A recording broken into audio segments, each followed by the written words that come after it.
do today. Between Facebook, Twitter, YouTube, Washington Post Live itself, we are now reaching hundreds of thousands of homes across all 50 states. The power of this platform is it takes people into the world of ideas. Audience members of Washington Post Live are part of the conversation. I do have another question from one of our viewers. This is coming from Mindy Ayler.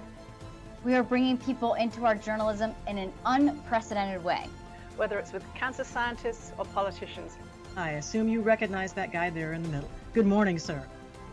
Hey guys, the Washington Post brought out the big guns for this one. What have Europeans learned in this period about what good political leadership looks like?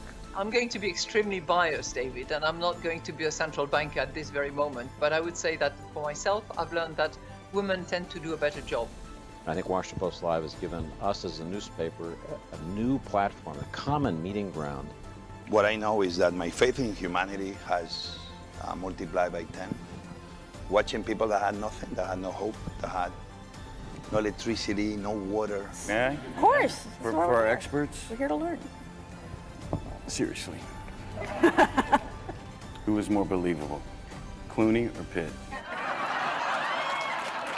Representation matters. We listen so closely to our Black employees. Are we doing the right things for equality?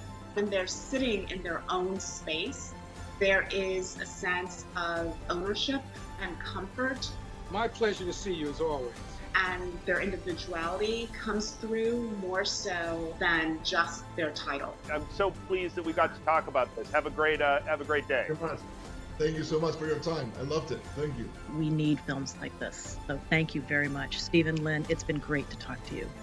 Thank you, Michelle. Big fan. Thanks for talking to us. This has been a surprising and incredible conversation. I cannot thank you all enough. Hi, good afternoon, everyone. My name is Chris Karate. I'm Chief Communications Officer at the Washington Post and General Manager of Washington Post Live. Welcome, I'm so thrilled to have you all here. It's afternoon, I feel like maybe I'm getting you coffee or something. During the pandemic, millions of workers quit their jobs. This great resignation, as it's been called, has been a driving force behind a flurry of entrepreneurial activity. This surge in business creation represents a reversal after a 40-year decline in entrepreneurship in the United States. This afternoon, we'll discuss what's behind this trend and how small businesses can drive the economy forward. In a few moments, my colleague Kat Zakreski will talk with the founders of QuickHire, sisters Deborah Gladney and Angela Muhwezi-Hall. They'll discuss what inspired them to start their company, what it was like raising funds for it, and the pandemic's impact on both. David Ignatius will then sit down with Chair and CEO of Revolution, Steve Case, to discuss how startups have spread out geographically and the evolving role of venture capital. Later in the program, the Washington Post's Leanne Caldwell will speak with a member of the White House Council of Economic Advisors, Heather Boushey. They'll discuss how today's economic conditions impact small business growth and what the administration is doing to sustain the momentum driving new startups. Before we get started, I want to thank our sponsor, YouTube, and its Vice President of Americas, Tara Levy, who will join creative entrepreneurs Mimi G and Randy Lau later in the program to discuss how content creators use technology to turn their passions into successful businesses. So I want to thank you again for joining us. I hope you will stick around afterwards. We are having a cocktail reception, and I would love to see all of you there. And now I would like to welcome Kat Zakreski with our first guest right after this short video. Thank you.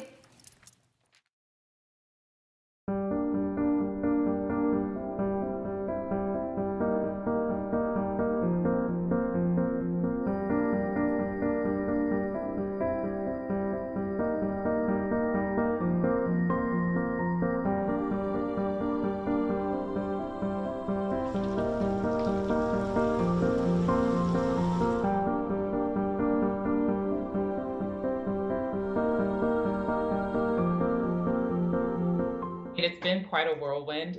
It is an idea that my sister had a little while back, but once COVID hit, we realized there was no better time than the present to launch an opportunity where, people who are out of work, just being able to connect them to jobs, especially in the skilled trade and service industry. While a lot of businesses were impacted by this pandemic, you saw that a lot of service industry retailers, people were hiring like crazy, but being able to connect that talent to opportunity was so critical for us.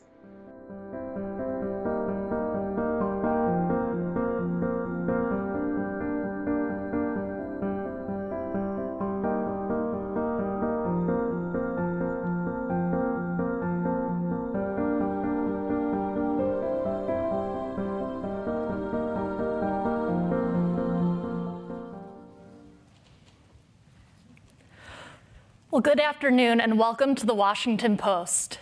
Thank you for joining us today for this event on entrepreneurship. I'm Kat Zakreski, a tech policy reporter here, and I'm joined by two wonderful guests today. This is Deborah Gladney and Angela Muhwezi-Hall, and they are the founders of QuickHire, a career platform for the service economy workforce, and they're also sisters. Deborah and Angela, welcome to the Washington Post. Thank you. Great to be here. That video was epic. Yeah. Thank you. Well, thank you so much for joining us. And, I'm so excited to hear a little bit of your story. As someone with two sisters, I can't imagine ever starting a company with them. I hope they won't be offended to hear that. So I'm excited to hear how this came together. And so, just to kick things off, Deborah, can you tell us a little bit about how the QuickHire service works and matches workers with jobs? Absolutely. Again, thanks so much for having us here today. It's an honor to be here.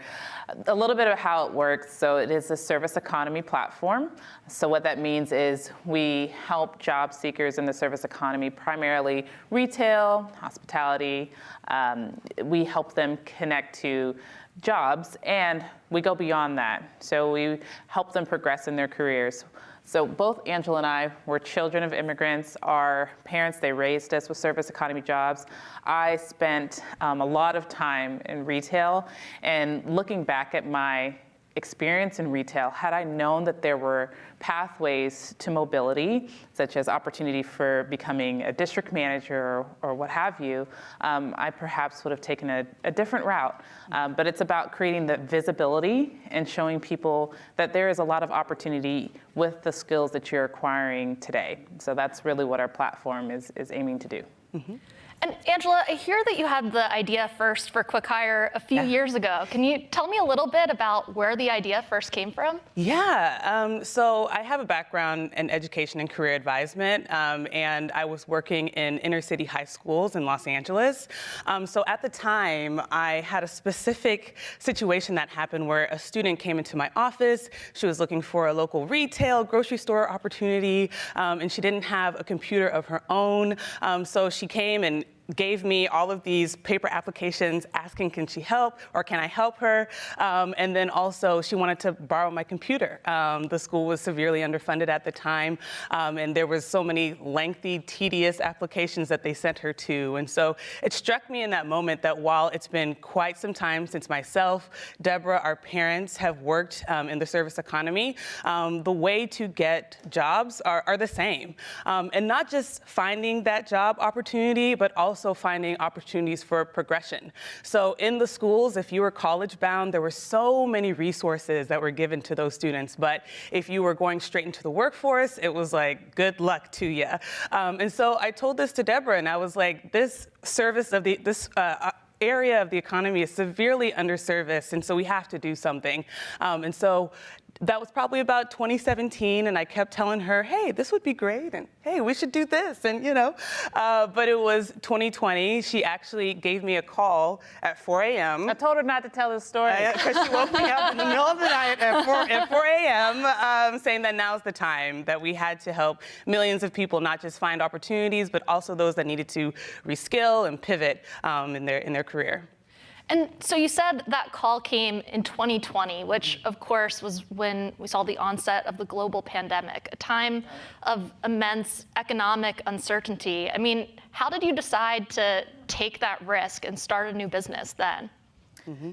So when Angie first came up with the idea back in 2017, I always thought it was a really great idea. I knew that it was new, I knew that it was fresh, and just because we were the target market, I knew that it was going to be extremely helpful. However, we also knew that HR tech is a relatively noisy space. There are a lot of players, a lot of big players, and so we knew that timing was going to be a big thing.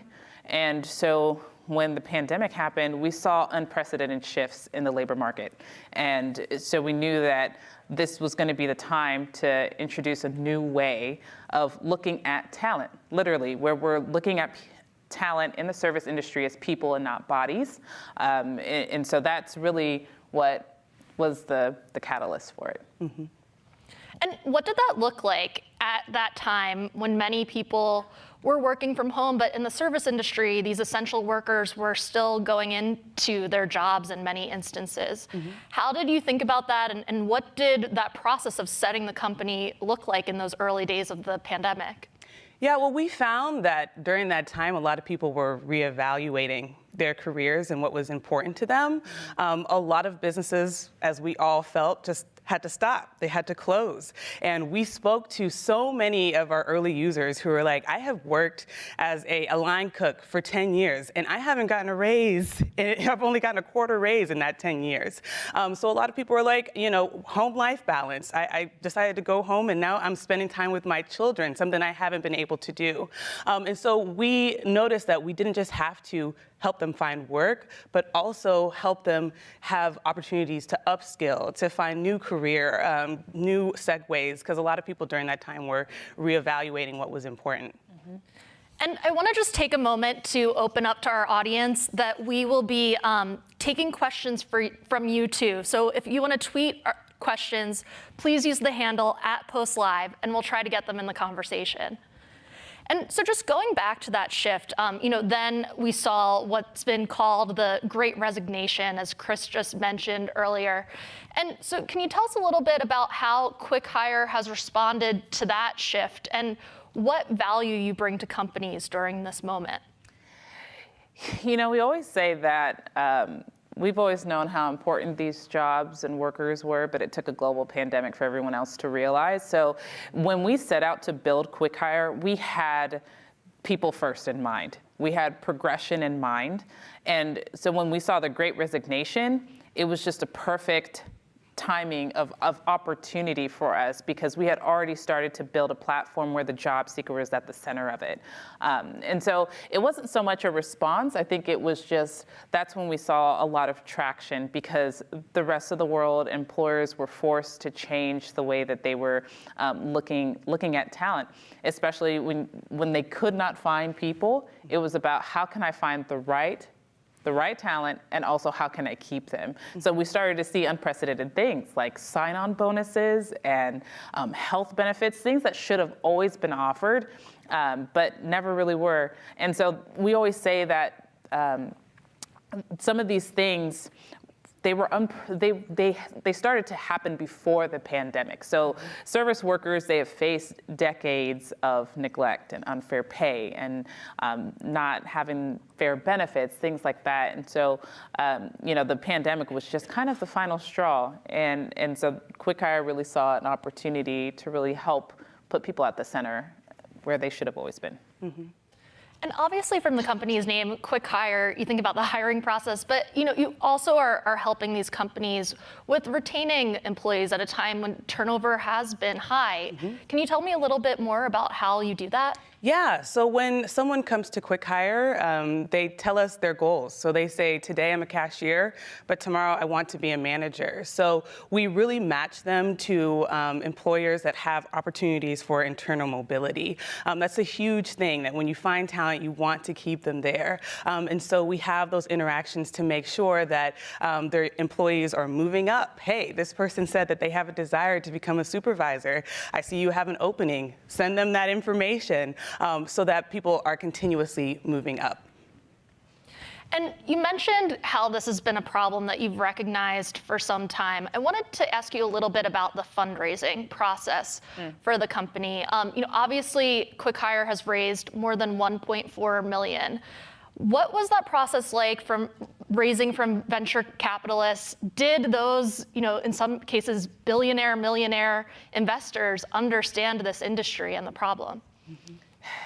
I think that there were so many layers to our fundraising process. Obviously, there was the barrier of just preconceived notions when it comes to hiring platforms and thinking that it's just another hiring platform. So we had that barrier in a way, and really trying to show that we were different. But not only that, just fundraising in general, we had no knowledge, no connections whatsoever. And but it's almost like we were treated as if we should know. So it was extremely challenging. You go on a lot of these VC websites, some of them don't even have contact information, so you can already tell that some of it was insider, where you had to have existing connections. And so for us, it was just like, you know what, we may not have these connections and we may not know, so what we're gonna do is just keep building. And hopefully, the doors will eventually open. And so that's really what happened for us, is that we're just gonna build. And eventually, there was a story about us, and that is how the first investor reached out to us. But it's really an area that is, I would say, inundated with a lot of barriers for entrepreneurs. Mm-hmm. And just to put this into context for our audience, Black female startup founders received just 0.34% of the total venture funding invested in the first half of 2021. Thinking about those barriers, what changes need to happen in the venture capital industry to improve diversity? I think, first of all, it's visibility in a way. Even just how we're creating visibility for service workers for having opportunity, it's kind of the same thing, where just making connecting to investors more accessible. Mm-hmm. When we first started, it was such a taboo of like the cold pitch email. It was like, you need to have a warm intro through somebody, but it's like, what if I don't have the existing connections? So even just changing the way that we're thinking about, introducing people to the venture capital world. So I think that that's part of it. Obviously, representation is a huge thing, which I think we're starting to see a good shift in, as far as who the decision makers are, who has a seat at the table when it comes to the investment decisions that firms are making, is a huge difference. Mm-hmm. But yeah, I think even just you're starting to see things like office hours, and I think the more that we can do that, just having office hours where founders like myself, who may not know the process, can book time with investors and just ask questions in a judgment-free way, is extremely important. But then at the end of the day, we got to write the checks. Yeah. You can mentor all day long, and I think honestly, a lot of minorities are over-mentored, but underfunded. At the end of the day, we have to write the checks.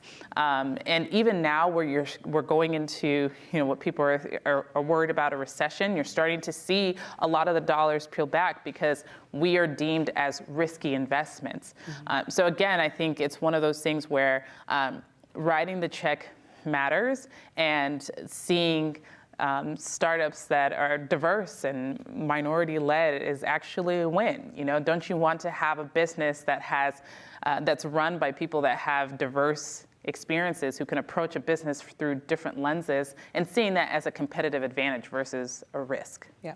That's a great point. I remember in the wake of the murder of George Floyd, there were entrepreneurs who said to me they were seeing these VC firms coming out with big statements, and they would say they've got to make the hire and send the wire, and really follow through there. And it sounds, like you're making the same point. Absolutely. And I wanted to ask you too about just being located in Kansas. I mean, I know a lot of the VC funding is really concentrated on the coast, primarily in the Bay Area. Mm-hmm. How did that affect your process of getting off the ground and making these kinds of connections? Made it even harder. So much harder, because even the investments that were happening in our area, a lot of people aren't used to doing tech investments. And so there was a little bit of even teaching people about what we're doing and how they can invest in us and all of that. And for people to, we're reaching out to people outside of Kansas to check us out. And they're like, oh, there's talent in Kansas? What's in Kansas? And I'm like, excuse me. They can't build a team in Kansas. Yeah, like, yes, we can. So I think there was extra hurdles and extra barriers, but there are a lot of great funds that are specifically investing in areas that are underfunded. And so we were able to tap into them because they were having those efforts. Exactly. Rise of the Rest, I know Steve Case is about to come up, but they're a great example of funds who are really leading the way and leading the charge, and also seeing the benefit and looking at overlooked geographic regions and seeing that there's a lot of opportunity. Mm-hmm. And I've heard, sometimes for founders, there's that cliff after you raise the first seed round of VC funding. Are you thinking about raising a next round right now, and what does that process look like? We're always raising. But yeah, it's obviously something that, we're always thinking about. We really just want QuickHire to continue to be around, and it's mainly because we just want to keep helping people. Mm-hmm. We receive so many stories every day from our job seekers about, jobs that they've obtained that they've never had before, being able to have higher wage pay, folks who have been out of the workforce for a long time. And for us, that's really our why we're doing what we're doing. And so when we're thinking about fundraising and all these things, it's really because we want to continue to help people. Mm-hmm. We know we're helping people, and we're connected to that, and that's really why the fundraising is important. Mm-hmm. And I want to take a moment to take a question from our audience right now. We've got a Twitter question from Rahama Wright, and she asks, as a small business that struggles with finding talent, what advice do you have with not only hiring but retaining the right team members? Oof, that is a really, really good question, and it's honestly something that we're continuing to work through. I think connections is everything, like always networking, always looking for talent. Even if you're not hiring at the moment, just continuing to meet people as if you're gonna be hiring. I think that's a huge thing, leveraging your network as much as possible. We've found that the folks who have stayed around the longest are people that we have met before, or we have like some connections with or a shared passion with. And especially as a small business, the people who stay around are the people who are really connected to your mission. And so I think that that's the biggest thing, is to sell like why you're doing what you're doing. And you're seeing more of that, people really appreciating the mission-based parts of companies. And so I think that is really just what you can lead with. But yeah, it's tough. It's really, really tough. Trying to find and retain talent. But yeah, I think rallying people behind the mission helps a lot. Right. And also making sure that people are fulfilled. That was a huge thing during the pandemic, is that people had a moment to pause and really focus on what makes them happy, truly. And so that's a big thing for us when it comes to QuickHire, is that people can be connected to their goals. They can connect to other people that have similar goals as them as well. So making sure that your employees are continually being fulfilled and advancing and meeting those goals that they set for themselves. Mm-hmm. And so, unfortunately, I have time for just one last question, and I have to ask, how has your relationship evolved as sisters since starting this company?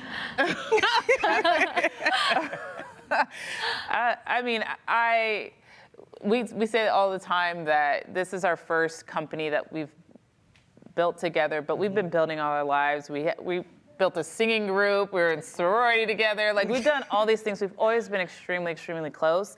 And honestly, we've been through way more than QuickHire. And so no business or anything could ever tear us apart. But as far as like how things have evolved, it is the best thing to be on this fight, because it really is. The journey of an entrepreneur is a fight. And so to be in the fight with somebody that I know truly cares about me is like honestly our superpower. And she can tell immediately if I'm in a meeting and if I'm struggling. She knows when I'm like down or off, and she could just pick step in, it's something that I am super grateful for. Yeah, and it's also just an honor just to see someone grow in a way that you always knew was there. Like, there was a reason why I sat on this idea until I knew Deborah was in, because she is such a doer. And people say, oh, we have the same hours in the day as Oprah and Obama and Beyonce. And I'm like, I have the same hour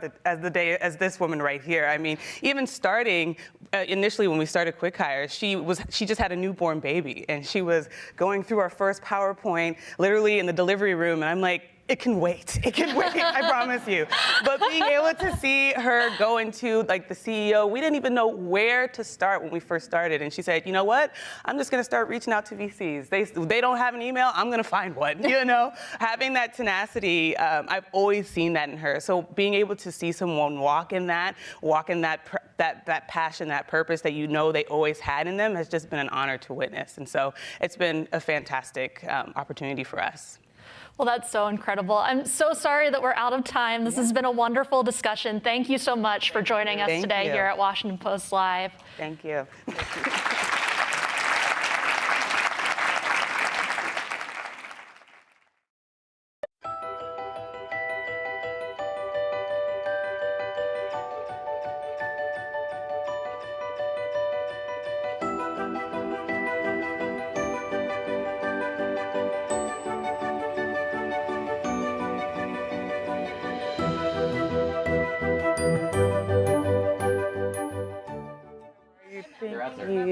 Deborah, nice. All right, good afternoon. Thank you all for being here. I'm Tara Walpert-Levy, and I lead the America's Business for YouTube, and I am thrilled that we can be here together in person to talk about this entrepreneurial boom, right? It's been a while, so it still feels very special. And I'm excited to talk in particular about an explosive segment of this entrepreneurial boom, which we know something about, which is this new creator entrepreneur. And some of you have probably heard the terms thrown around, creator ecosystem, creator entrepreneur. They're not just buzzwords, and they're not just the big household names that have made millions of dollars from the creator economy. Right? There are over 2 million creators on YouTube alone who make money doing what they love. And that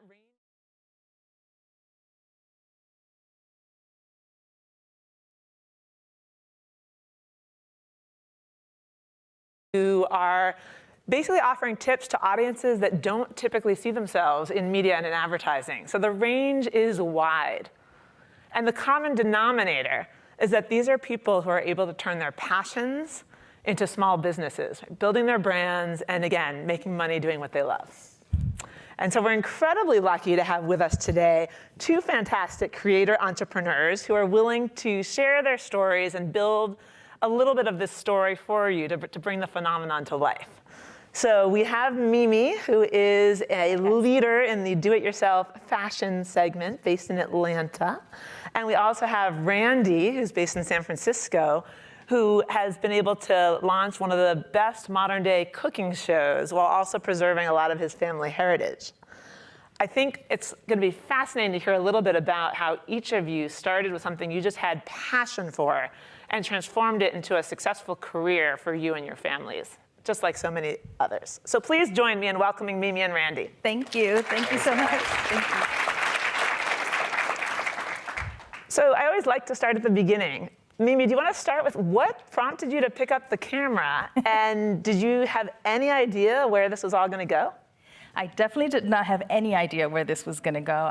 When I started blogging many years ago, I'm not going to age myself, blogging was still relatively new. Like, nobody really knew what it was or where it was going. And so I spent a lot of time just sort of blogging and doing pictorials and things of that nature. And I remember I had posted a skirt that I had made for myself, and people went crazy. They were like, I want to buy this skirt. And I was like, yeah, I don't sew for hire, like, not my thing. Don't want to do it. But we were nearing the holidays, and I was a single mom with 4 kids. And I said, you know what, maybe I'll just take a couple of orders for this skirt and just see how it goes. So I put a PayPal button on my blog post. I went to bed. I priced really high at like $275. I said, who's gonna pay me $275 for a skirt? I went to bed, woke up the next morning, had thousands of dollars in my PayPal account. Amazing. Awesome. And I was like, well, who's gonna sew the skirts? So when I tell you everyone in my household was sewing, the kids were cutting, everybody was working. I got them done, I sent them off, and I said, I never wanna do that again. But understandable. Very. But in that conversation with myself, I thought, what if I could just teach them to do it? Yeah. And so that's where the idea to create my very first sewing tutorial started. I love that so much, especially because it was the heart of your idea and your creative and your business, but also like has given so many other people, right, their own like either creative outlet or business on their own. Absolutely. Super cool. Randy, what about you? So we started during the pandemic. The impetus was my dad's amazing chef. He has 50 years of experience cooking Chinese food, and I was just spoiled as a kid. Like I had the most amazing memories eating his food. So I always wanted to document his recipes in some shape or form. And then, yeah, during the pandemic, actually, it was a pretty scary time. You know, our business completely shut down. My wife was 3 months pregnant with our first kid. We were living off of savings, unemployment. So it's pretty terrifying. But I think in that uncertainty, it gave me a lot of space to think about what I wanted to do with my life and what kind of legacy I wanted to leave. Yeah. So the more and more I thought about it, the more excited I got about the idea of marrying the experience I had in digital marketing and video with something that I wanted to do for my whole life, which is celebrate my dad's legacy and preserve his recipes. So yeah, that's really how we got started. It's amazing. And I'm going to stick with you and then go back to maybe with really the same question, which is, as it's grown, I mean, you are rapidly approaching 1 million subscribers. Like, it's a real business now. Has your mentality changed about it at all? Like, have the capabilities or people you need to surround yourself with changed? I think as we saw really rapid success, I think it just, from the beginning, I treated it like a full-time job. Like I was 100% all in on this business, and I knew it was going to take like several years to monetize. But it just happened a lot quicker than I thought. So it's like, well, if we've reached that goal, like what's the next goal? So I'm just like constantly running through the exercise. Do you have help? I mean, where? Yes. So okay.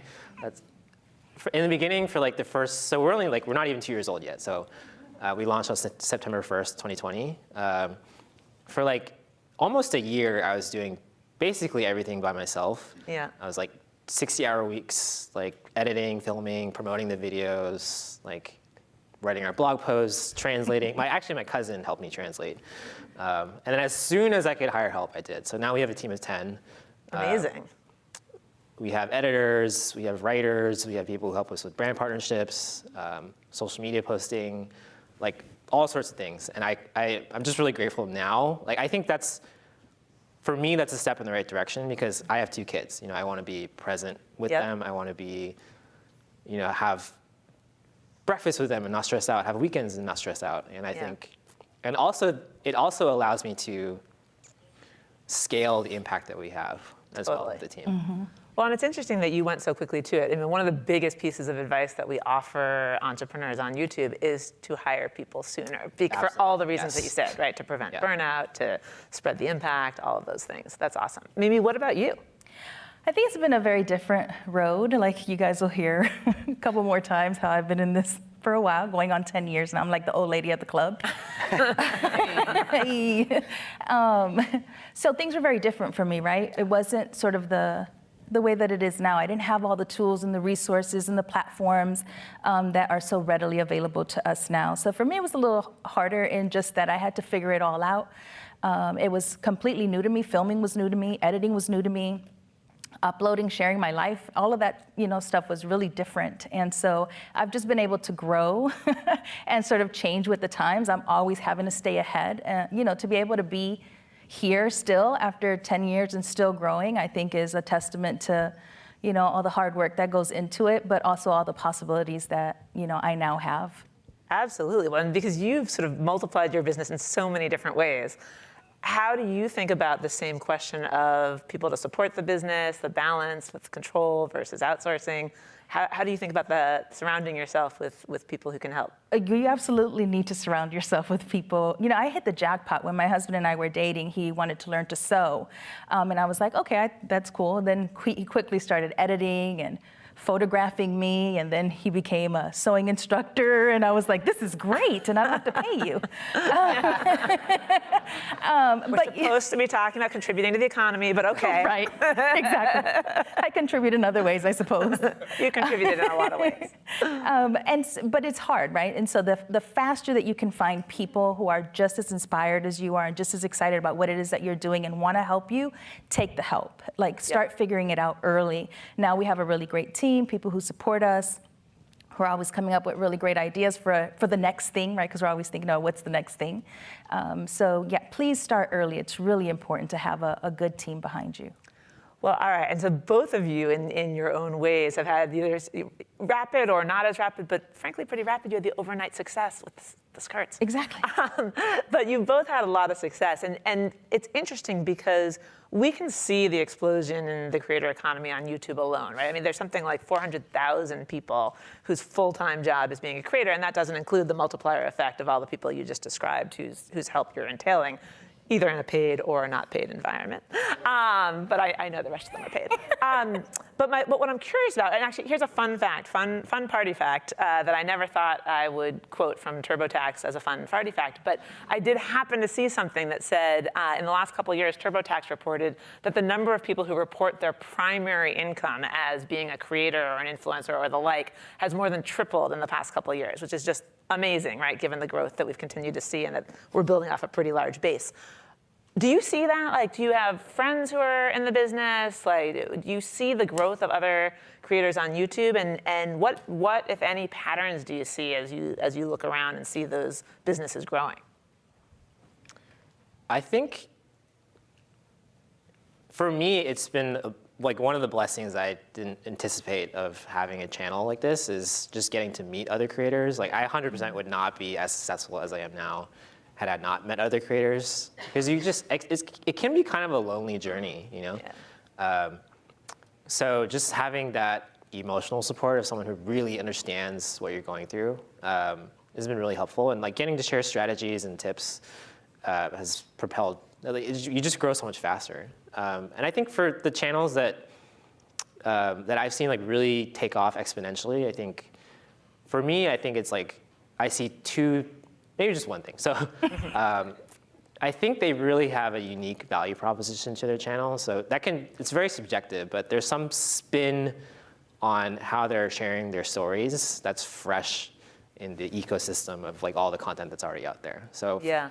For us, it's like, I didn't see my business side was like, I don't really see like an old Chinese dad sharing recipes in a like English-friendly way. So I was like, the gap in the market that I saw. And like for recipe instruction, I saw like a lot of videos are like really well done, educational, but I wanted to add a layer of like family wholesomeness to it. Yeah.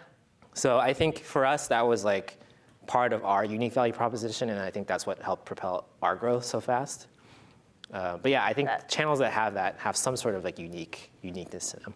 Yeah, that's cool. And it's interesting that you hone right in on sort of the unique creator value proposition, because some of the other things you mentioned in terms of support or loneliness, like you can see the explosion in the creator economy of service companies around people like you who want to help, right, either in sort of infrastructure or payments or some of these other things.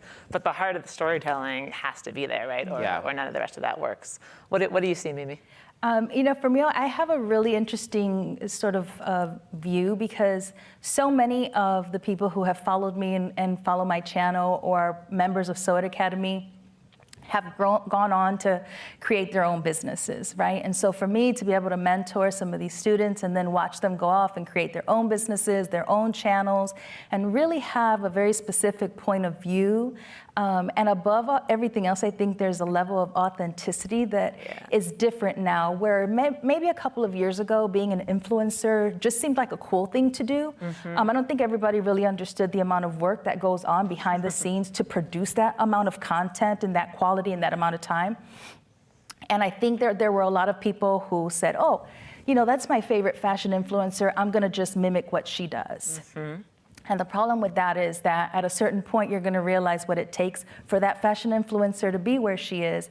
And unless you know and are willing to do those things, you're going to get to a point where you're like, oh, well, maybe this is not what I want.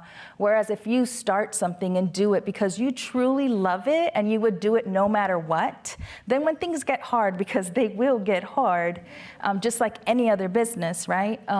You need to be able to really like and love what you're doing and to really be committed to continuing, even when it's hard or when people aren't liking and commenting or following, you know. So I think I've been able to see that sort of shift. I love that. That's an incredible pay it forward message. All right, if we were going to leave this audience with one quick thing, because they're going to hear a lot of content between now and the end of the day, when they're home telling whomever about what they heard today, what's the one thing that you want them to remember?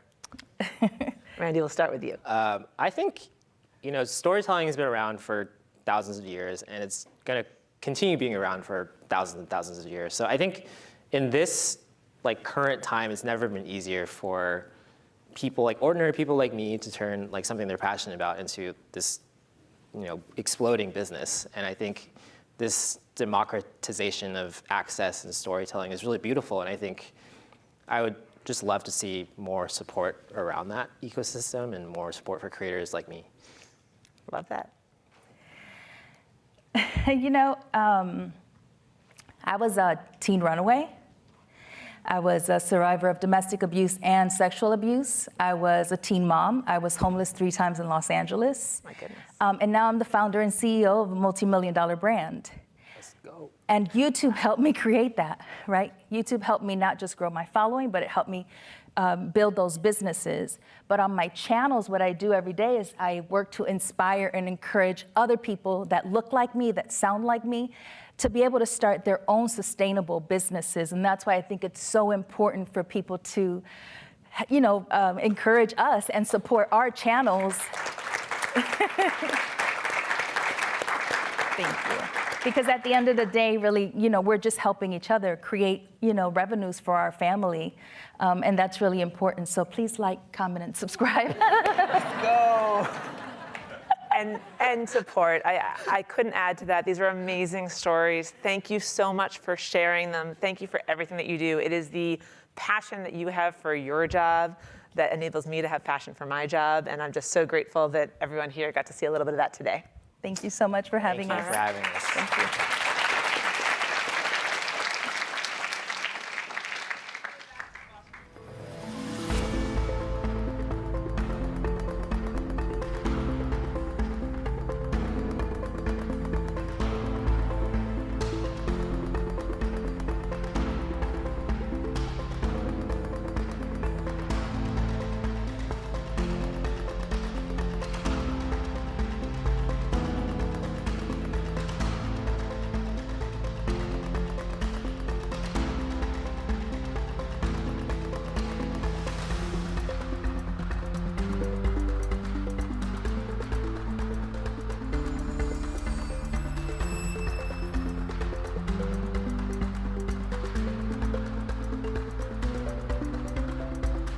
There's opportunity for more innovation to happen in more places in the next couple of decades, but it's going to require us to spread capital more broadly, not just invest in certain places, and also win the talent battle, because in the last half century there's been a huge brain drain in many parts of the country where people felt like they had to leave where they are to go to one of the coasts, because that's where the money and the opportunity was. So how do you create enough opportunity in these places and shift it from essentially 3 cities getting all the capital to 30, 40 cities? And I think that will lead to the rebirth of a lot of these, what some people call second-tier cities, that really can be much more important in the next wave than they were in the past wave.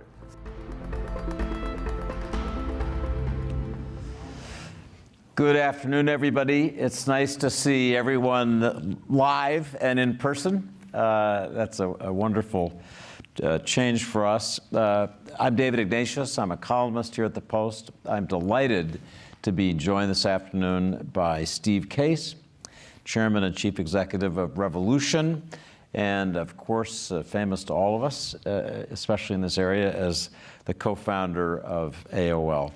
Steve, welcome to the Washington Post. Thank you, David.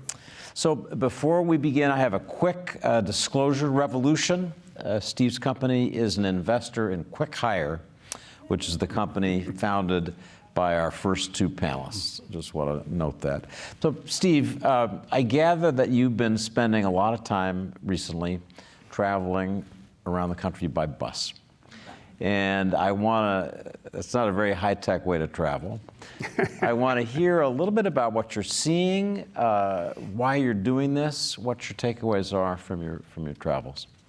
Well, it's great to be here at the Washington Post, particularly with David, who, when AOL went public 30 years ago this year, David was the business editor of the Washington Post, and Kara Swisher was the new reporter working for him, covering us. And so we've had a long journey together, and it's great to be together for this discussion this afternoon.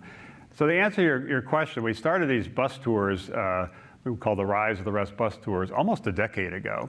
And it was built a little bit on the video you just saw, a belief that even though most of the venture capital was going to a few places, 75% of venture capital going to 3 states, which is crazy but true, there were great entrepreneurs everywhere with great ideas everywhere. And so we should figure out some way to find them, some way to back them and champion them. And the process, we believe, create some of the great American success stories of tomorrow, some that could be kind of the big, innovative, disruptive companies of tomorrow. But also in the process, help lift up some cities and some regions that had been left behind. And we're starting to feel a little hopeless, a little angry about being left behind.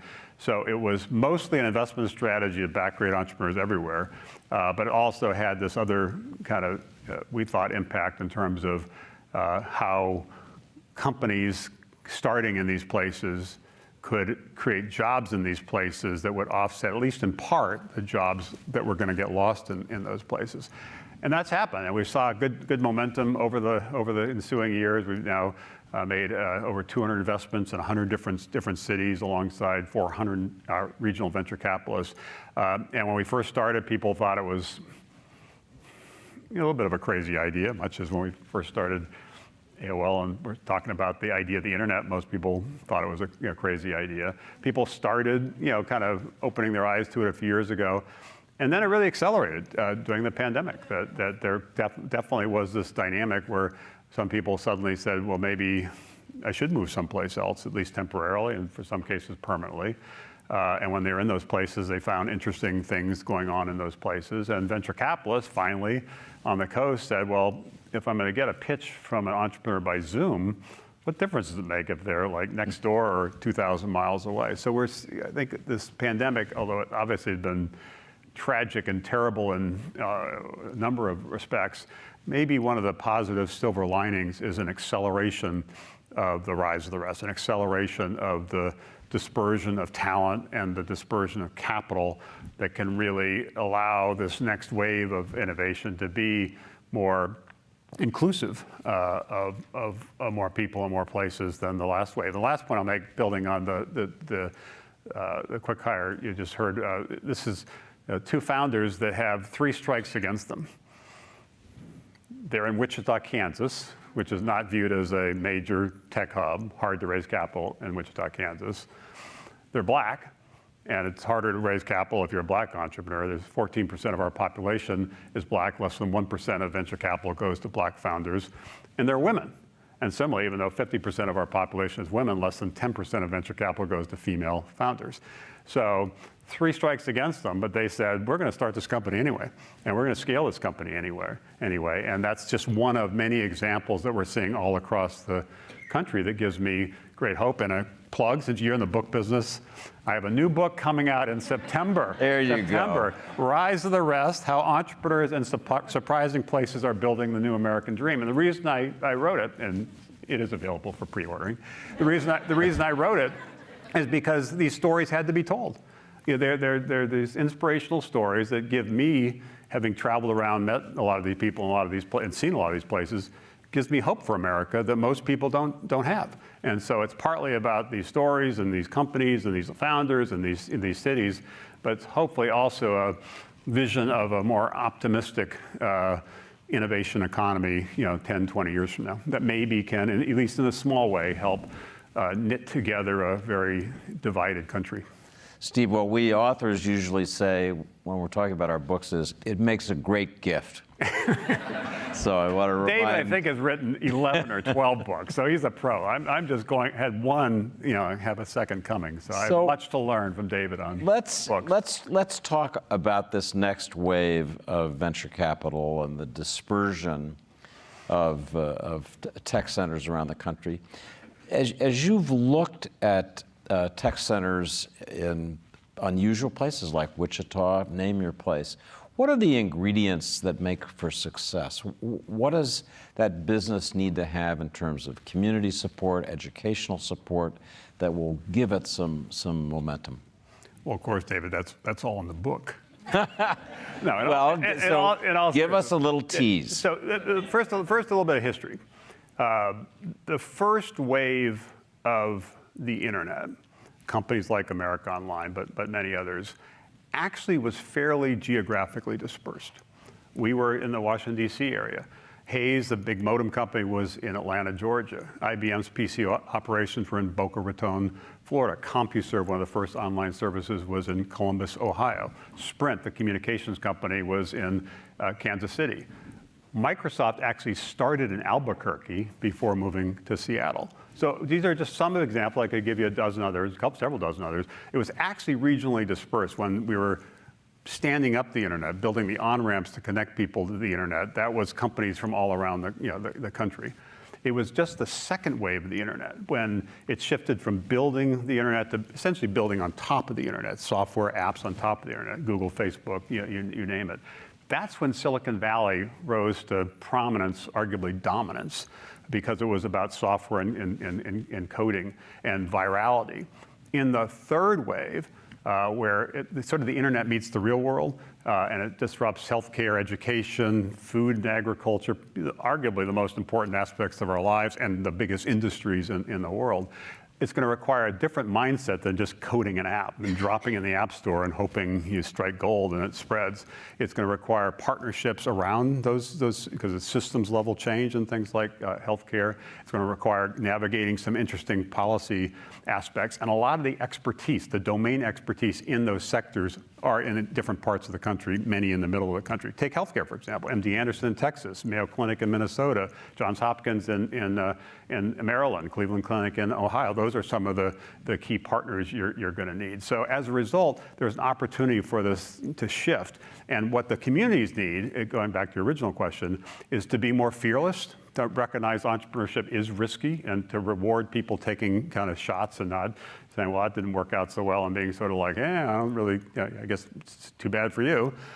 Invest in those startups, particularly at the seed level, because that people locally should be providing that first capital. There's a lot of money in a lot of cities that tends to invest in real estate or things, and not invest in startups. Figure out a way to tell their stories so more people can understand what's happening there. Connect them to the universities, either in that city or nearby, to get a pool of talent. There's a bunch of plays that the cities need to run, and we've seen more of that play out in the last decade.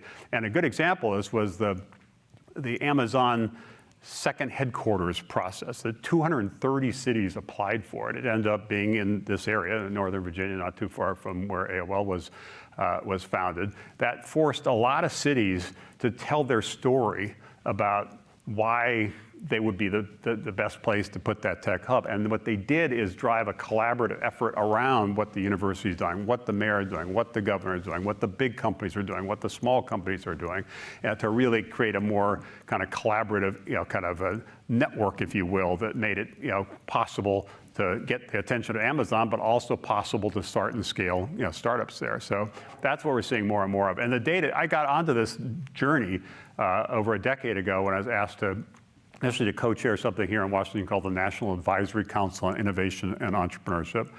That is restarting, and the first meeting is next month. I've asked to co-chair it again, which I'm proud to do. That got us identifying some of the challenges around startups and venture capital, and then I was asked to chair a White House initiative called Startup America, and that led to working on President Obama's Jobs Council, which led to the Jobs Act, some legislation. And in the process of doing that, and again, I should have known this, I did not know this, that most jobs in this country are created by new companies, startups, not by small business, not by big business, by new business. Small business in aggregate accounts for a lot of jobs. It's very important. Big business, Fortune 500, accounts for a lot of jobs. It's very important. But the real leverage is new companies, number one. Number two, most of the most successful new companies raise venture capital. Some are able to bootstrap, and that's terrific, but most end up raising venture capital. So then you go back to the data I said before. If most new jobs are created from new companies, and most of the most successful new companies need venture capital really as sort of the fuel to drive their success, yet venture capital is limited to certain places and certain people, no wonder we have a problem where there's a divide and feeling that some people are part of the future and benefiting from all the things that we celebrate, and many, many other people are left behind. And just from a pure investment standpoint, like, wasn't that a great investment opportunity? If there's nobody investing in a place like Wichita, or very few, then the valuation of that company would be lower if that same company was in Silicon Valley. When they're new and starting up, when they're successful and go public, nobody looks at the IPO doc and says, oh, this one's in Ohio or Pennsylvania, not California. We're going to have a regional discount, but there is a regional discount at the early stage of investment. So it makes sense as an investment strategy. It makes sense as a way to have impact in terms of driving sustainable change in these communities, and more broadly trying to do that at more of a national level. Plus, it's just fun to back great entrepreneurs with great ideas who are trying to change the world, just doing it from places that most people don't pay attention to. Steve, let me ask you about one of the interesting puzzles here. It's often said that one reason that these cosmopolitan areas, Silicon Valley, the Boston corridor, Washington, that they're successful in drawing these tech companies is that they can draw a diverse workforce, that people want to come to those places, that they can draw immigrants who want to come work for those companies and would be more comfortable going to San Jose, let's say, than Wichita, which they don't know much about. So how do you counsel the people you talk to on that issue about being friendly to the workforce that's going to make them a dynamic company? Well, first of all, you should visit Wichita. I actually used to live in Wichita. I don't mean Wichita per se. I just mean in general. But actually, some of the communities around the country that are most welcoming immigrants are in the middle of the country, in the heartland. There are many, many examples of that. And it does tie in with this broader policy imperative to make sure, which is the core of your question, make sure the United States remains a magnet for talent. Because if we lose that, we will lose our lead and lose our edge and cease to be the most innovative entrepreneurial nation in the world. The data around immigrant founders is pretty compelling, that they're job makers, not job takers, even though the politics of immigration is super tricky.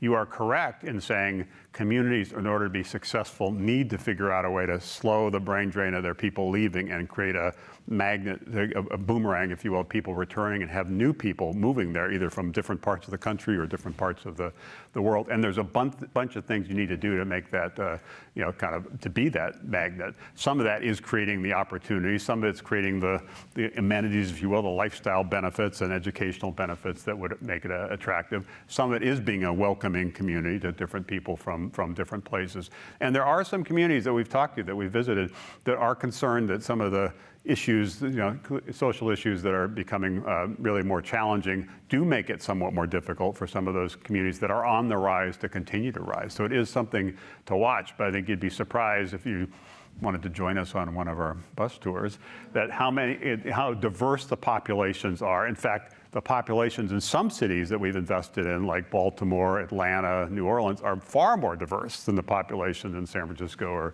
or other cities that are viewed as more tech hubs. And as a result, not surprisingly, our data is about 45% of the investments we've made through our Rise of the Rest seed fund have been in founders of color or female founders, even though the data, as I mentioned before, it's still not what it should be, but it's way better than most. That's because these communities tend to be be more diverse, and entrepreneurs are emerging in those communities that are building some of the most exciting companies in the country. Good answer to my question. So I want to ask you, in this next wave that you're trying to support with venture capital in different places, what clusters are you seeing in terms of new technologies, new applications? People sometimes talk about Web3 being built around blockchain technology that's going to be more secure.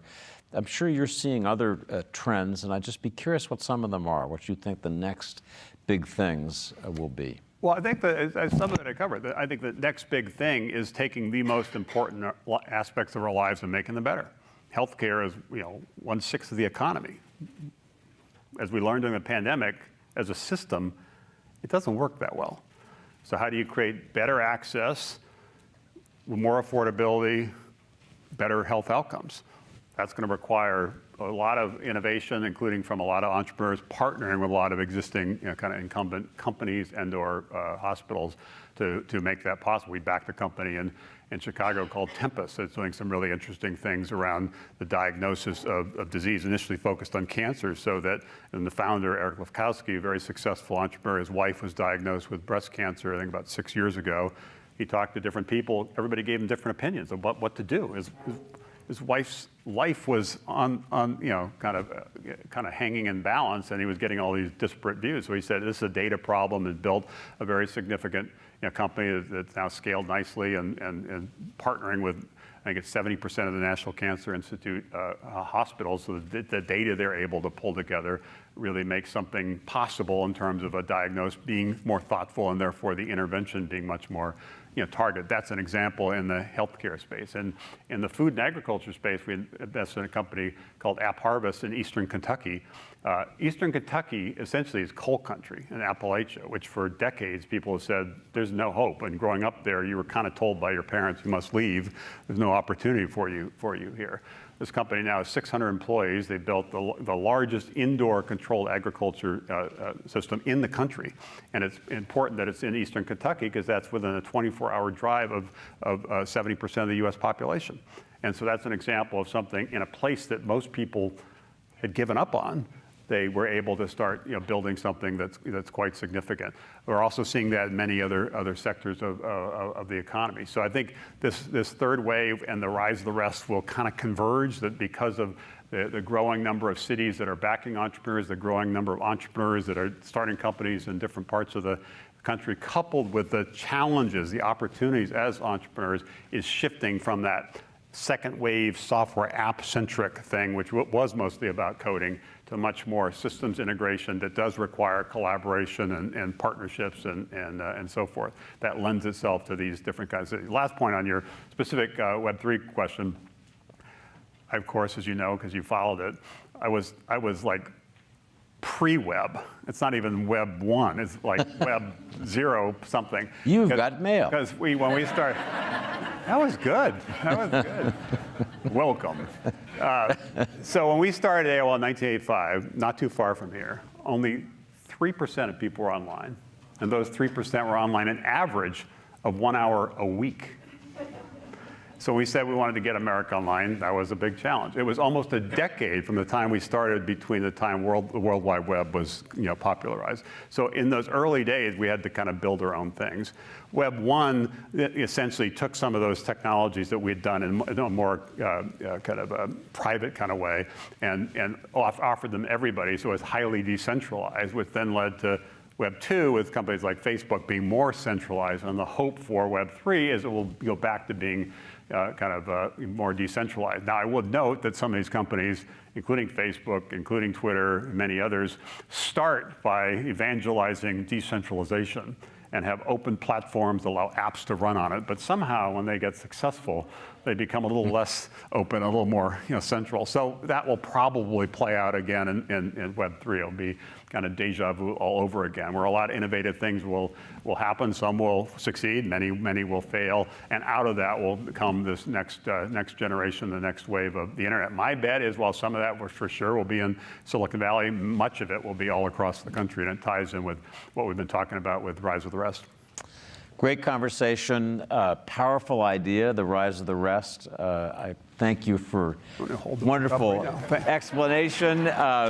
You are going to make it as an author. Thank you, Steve. Come back and see us. My colleague, Leanne Caldwell, will be out here in a minute, just after a video we're going to show you. Thank you, Steve, for joining us. Thank you all. Help the rest rise.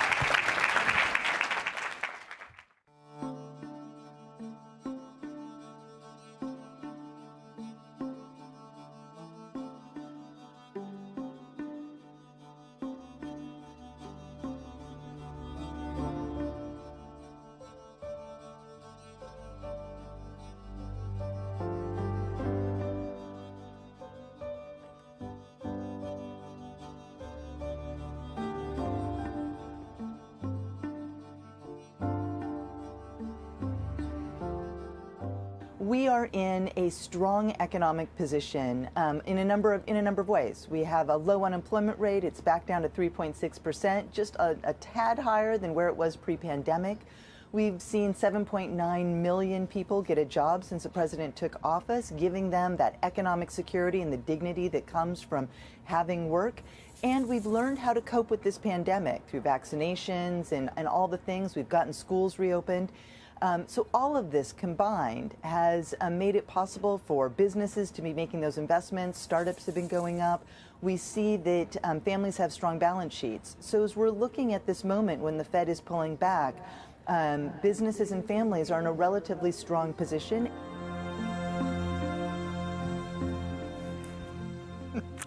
Hello, welcome everyone. My name is Leanne Caldwell. I am an anchor here at Washington Post Live, also co-author of the Early 202 Washington Post newsletter, and I'm here with Heather Boushey, a member of the Economic Council of Advisors to President Joe Biden.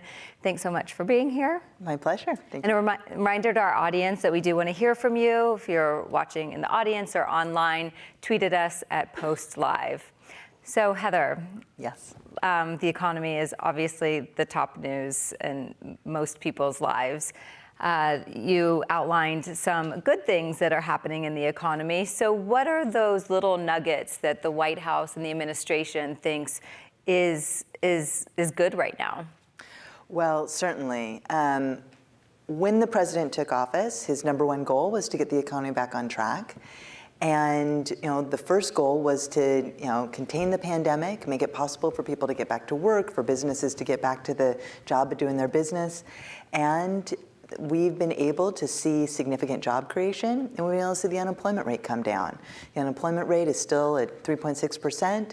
Forecasters, earlier in 2021 and 2020 were predicting that it would take years for us to get below 4% unemployment. So that's a very significant and important accomplishment, because most of us get most of our income from having a job. And so making it possible for the unemployment rate to come back down, for people to go out there and get jobs, that is really core to family economic security and is a good, important indicator of the strength of the economy.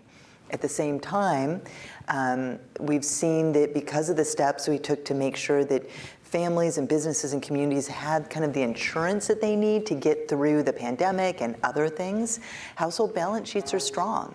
And that means that families have been able to weather numerous crises over the past year. We didn't know what the shape of the pandemic would be, but yet we had Delta, and then we had Omicron, and then we had this unprovoked war that Putin's been waging in the Ukraine, all of which have had shocks to the economy, and yet we've been able to see growth continue. We've been able to see growth in jobs to continue. So those are some of the good, strong points of the economy. Are some of those strong points, though, especially the low job numbers, is that also leading to one of the toughest parts of the economy, which is inflation? Well, inflation is certainly the hardest thing facing the economy right now, and the president has been very clear that it is his number one priority to do what he can to deal with inflation. But we have to remember that we have inflation today because we had a global pandemic. And that meant that businesses, not just in the United States, but around the world, had to shut down. And because we live in an economy characterized by global supply chains, when a factory closes halfway across the world, it means that parts can't get to another factory, which can then not get to another factory, which means that you can't make a car in Tennessee or wherever here in the United States, and then that can't get to the to be sold. So we know also that inflation isn't just a problem here in the U.S. It's a problem that our economic competitors are facing. So I say all that to say that yes, our strong employment numbers mean that people have income, and so they're out there buying things, and they're shifting their demand a little bit now from goods over to services. But fundamentally, this is a supply side shock, and it's being exacerbated by the situation in Ukraine, which has, of course, upended oil markets globally. Over the past week, we have heard that a recession is not inevitable. So why is it not inevitable? Well, because family balance sheets are strong, because we've been able to get the unemployment rate down, we're starting from a relatively strong position right now. So, because we've seen the economy able to weather some of these storms that have come over the past year, that gives us some confidence that should oil prices continue to be high or maybe go up, which would be horrible, but we think that there's enough of wiggle room that businesses and families will be able to make it through because they have resources to fall back on. But certainly, I mean, I and the team that I work with get up each and every day worried about the economic numbers, worried about what they mean for American families and American businesses. And as an economist, it's part of the job description to worry about when the next recession will happen. But right now, we remain optimistic that we will not have to see something that will lead to the kinds of scarring of American families that we really don't want to see. You mentioned oil, cost of gas. The president is considering a federal gas tax holiday. This is something that Democrats House Speaker Nancy Pelosi is very conflicted on, thinks that the savings will not be passed on to the consumer. Are you confident? Well, is the president going first to invoke this? So the president, he has said that he's thinking about it and a decision will be made soon. I mean, let's be clear, he has taken a series of very significant steps to deal with the crisis at the pump around the country. And we've seen, again, because of the crisis in Ukraine, we've seen that this has upended global oil markets. It's affected supply. It's also affected prices. And, the president has done a number of things. We're releasing 1 million barrels of oil a day from the Strategic Petroleum Reserve. He has worked closely with allies around the world for them to also release barrels from their reserves. He's made it possible for gas stations around the country to sell gasoline that has a little bit more ethanol in it, so it's a little bit more cheaper at some stations around the country, so that helps. And, of course, he sent this letter to oil refiners saying, hey, you all are making a lot of profits right now. And yet there's a gap, an historically large gap between the price that you are paying for that oil and the price that you are charging, after you've refined it. And so he has asked Secretary Granholm at the Department of Energy to meet with the oil refiners and have a conversation about what they can do to get prices down. So these are all the things that he has done, and the gas tax is one of the ideas. I mean, there's only so much you can do when you have to buy a commodity that is priced on a global market. And that therein is the fundamental challenge, is that because we all use gas in our cars or in all sorts of things and oil, we are victims of these global prices. And that's also why the president has been so focused on moving away from fossil fuels towards clean energy, where if we do it the right way, we can have more control over the supply of that energy over time. Are you confident that if this federal gas tax is implemented, it's about 18 cents per gallon, that those savings will be transferred to consumers? Well, what we've seen is that in states that have done a gas tax holiday, by and large, those savings have been passed on to consumers. Now, you're asking exactly the right question. It's one that certainly as an economist I'd be very concerned about. What's, just because the tax goes down doesn't mean that the gas station needs to charge less. But one of the things about when you go and buy gas at the pump, it actually is the case that gas stations tend to price their gasoline competitively. So if I'm a gas station and I don't have to pay that tax and I lower my price, you're going to be under pressure to lower your prices as well.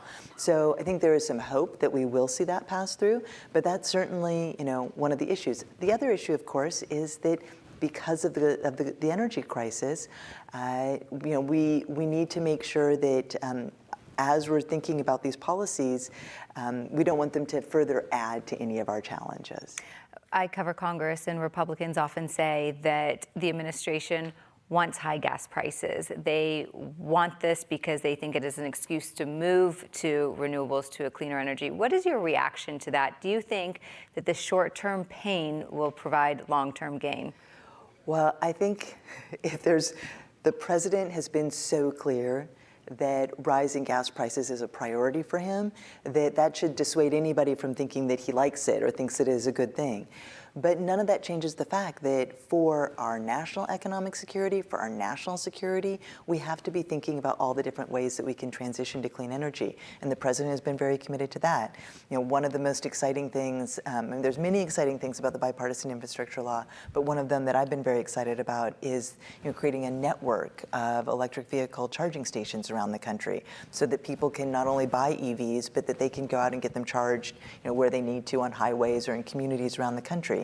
So he's taking those steps to make it possible for us to make that transition, but he's certainly not happy that gas prices are going up. And he said that, my gosh, if he said it once, he's probably said it 100 times. I want to switch gears a little bit, but something that the administration is considering. Will the president further reduce or eliminate tariffs on Chinese goods? Well, so here is another one where the president has said that he is working on this issue. We know that the prices that people pay in stores, if there's a tariff on that good, then the price might be a little bit higher. But here's another one where the exact same question that you just asked about gas also apply. So will if you eliminate the tariff, will that the lack of that tax be passed on to consumers? And I think with gas, it's a little bit easier because everybody buys gas at the gas station and they have to compete with one another. Whereas with the tariffs, it may or may not be as easy for people to see, because I'm guessing most of us here in this audience don't know exactly what has a tariff on it and what doesn't. So how you know whether or not you're getting a good deal. But certainly the president is considering anything that he can do to lower prices. And since you mentioned Congress, he said time and time again, there are clear things that Congress could be doing that could lower prices for families in direct ways, lower the price of prescription drugs, lower the prices of things like childcare, lower the prices of buying electric vehicles or heat pumps and these things to make that clean energy transition and help families, especially in this time of need. So the president is focused on all of the different options and where he can work with Congress to help families. Given all of the things that we just laid out, we are here to talk about entrepreneurs and small businesses. The pandemic, there was a 40-year reversal and the creation of new businesses.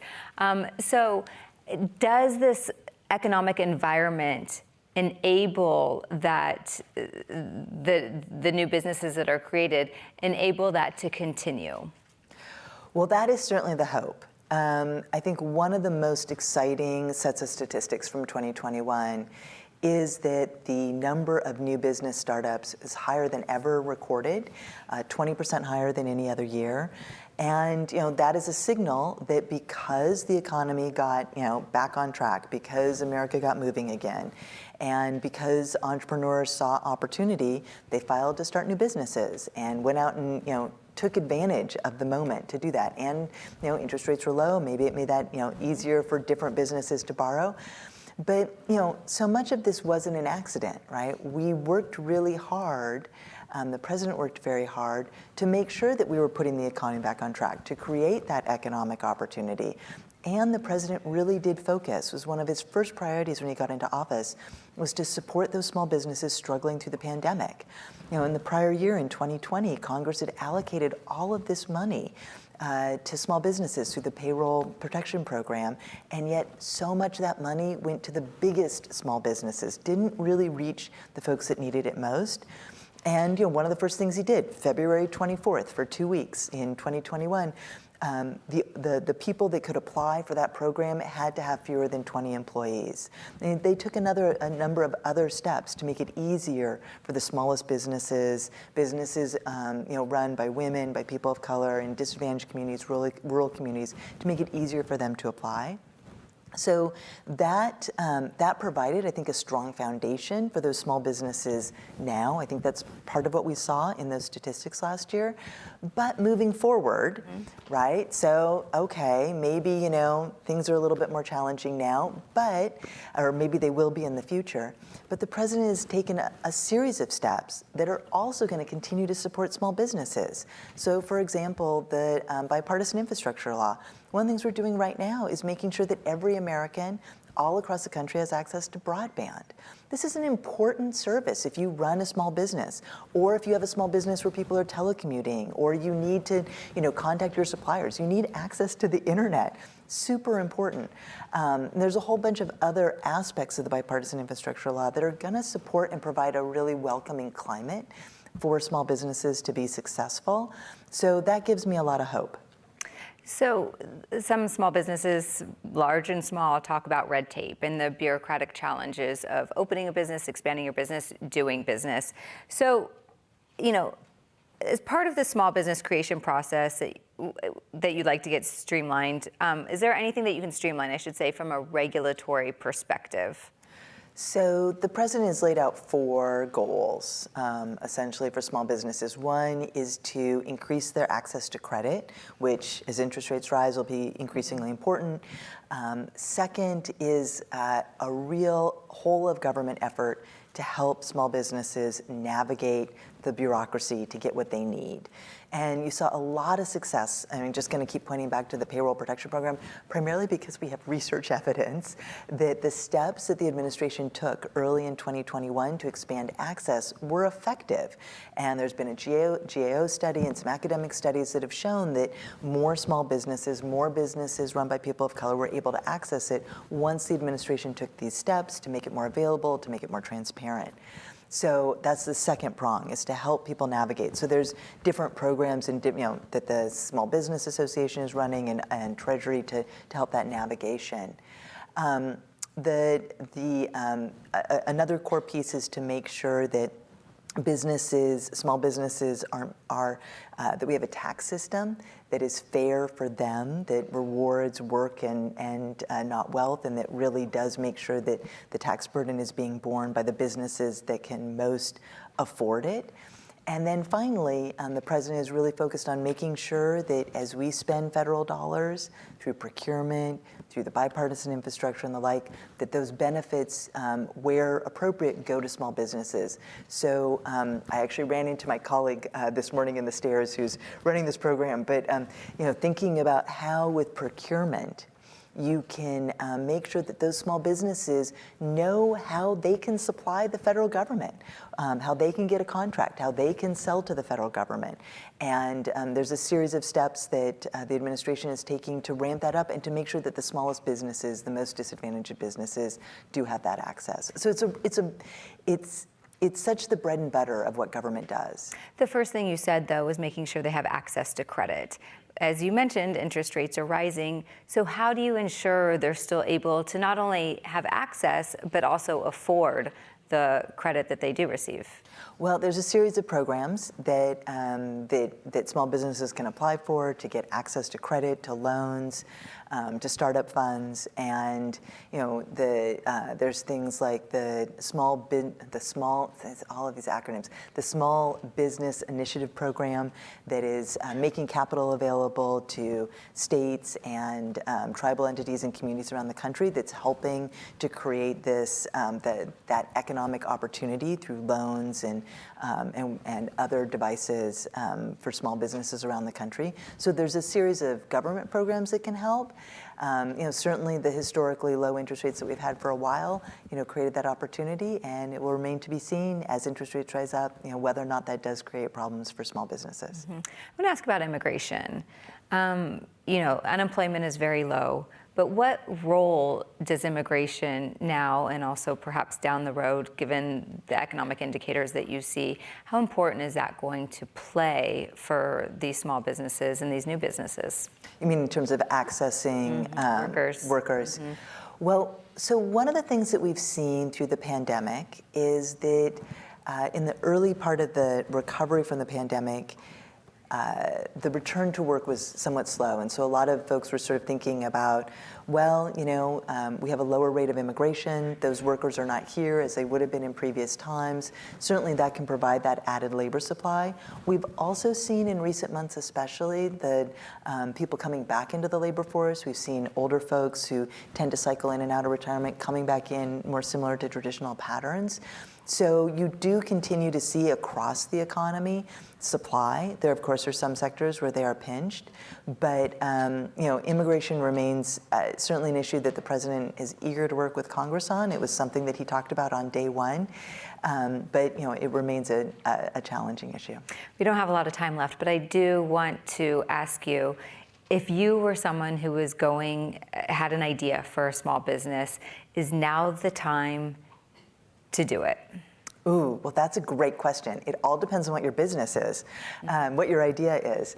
But certainly, it's an exciting time for a whole host of industries. We've already talked a little bit about energy, clean energy. It's a very exciting time for innovation there. There's a lot of support and opportunity.